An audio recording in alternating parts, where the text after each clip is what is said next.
దేవునికి మహిమ కలుగును గాక. ఆమేన్. చూడండి దేవుని బిడ్డలారా, పంట వేస్తాం, పంట పొలంలో వేస్తారు, చెడిపోతే 6 నెలలు సంవత్సరం తర్వాత మరలా ఇంకొక పంట వేసుకోవచ్చు. దానికి కొంత నష్టం కలుగుతుంది. బ్యాంకు వారు కూడా సహాయం చేస్తారు, ప్రభుత్వం వారు కూడా రైతుకి సహాయం చేస్తారు. అవునా కాదా? మళ్ళా మనము తిరిగి దాన్ని రీసైకిల్ చేసుకోవచ్చు. అదేవిధంగా ఒక పూట కూర చెడిపోయింది అనుకోండి, కూర చెడిపోతే ఏమవుతుంది? పోయిందిలే, గణేష్ దగ్గర కానీ రాయలసీమ దగ్గర కానీ ఇంకా మంచి ఉన్నాయి, మనకు రుచికరమైన దగ్గర తెచ్చుకోవచ్చు. కానీ ఈ యవ్వన కాలం ముందు మన జీవితం పాడైపోతే ఎవరు తెస్తారు? తీసుకురాగలుగుతామా? మళ్ళా రైస్కిల్ చేయగలుగుతామా? మళ్ళా యవ్వన కాలం అంతా మనము వెనక్కి పోగలి మనం బాగు చేసుకోగలుగుతామా? ఆ యొక్క లైఫ్ అంతా పాడైపోయిన తర్వాత ఆలోచించండి దేవుని బిడ్డలారా. హల్లెలూయా.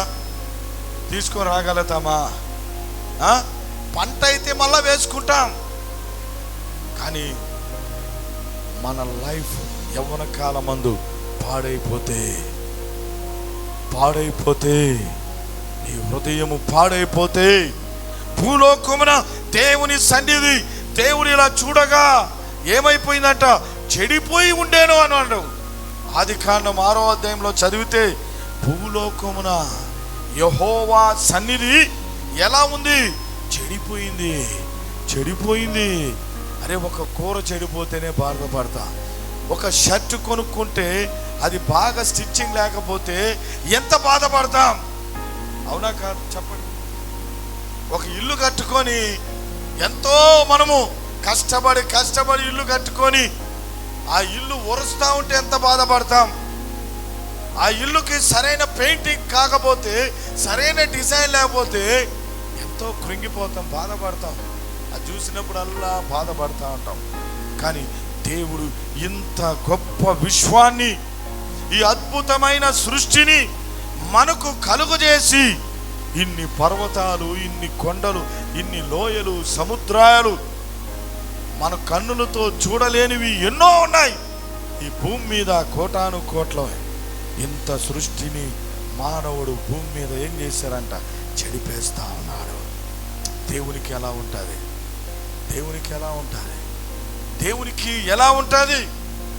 హల్లెలూయా. అందుకే దేవునికి మనం కోపం పుట్టించకూడదు. దేవునికి కోపం పుట్టిస్తే ఏం జరుగుతుంది? చెప్పురా. శ్రీమంతేనా? ఏం పేరా? వివేక్ చెప్పురా. దేవునికి కోపం వస్తే ఏం జరుగుతుంది? నాశనం. దేవునికి కోపం వస్తే ఏం జరుగుతుంది నాని? హాస్పిటల్కి వెళ్తాడు, డాక్టర్ దగ్గరికి వెళ్తాడు. నారాయణ హాస్పిటల్, అపోలో హాస్పిటల్, పొలినేని, ఇంకా ఏ నేని ఉన్నాయి, అన్ని దగ్గరికి పోవాల్సి వస్తుంది. దేవుని కోపం వస్తే ఎక్కడికి పంపించాడు? నేను హాస్పిటల్ దగ్గరికి డాక్టర్ దగ్గరికి పంపిస్తాడు. డాక్టర్ కోపం వచ్చిందంటే మళ్ళా దేవుని దగ్గరకు పోవాలి. ఆయన ఏం చెప్తాడు కదా, డాక్టర్ దగ్గరికి. కనుక జాగ్రత్తగా ఉండాలి. నీ జీవితము దేవునికి కోపము పుట్టించేటట్లుగా ఉండకూడదు. హల్లెలూయా. చెప్దాం ఒకసారి. హల్లెలూయా. దేవునికి మహిమ కలుగును గాక. మన జీవితం ఎలా ఉండాలంటే దేవునికి మహిమకరంగా ఉండాలి. నీ జీవితము ఇతరులకి ఆశీర్వాదకరంగా ఉండాలి.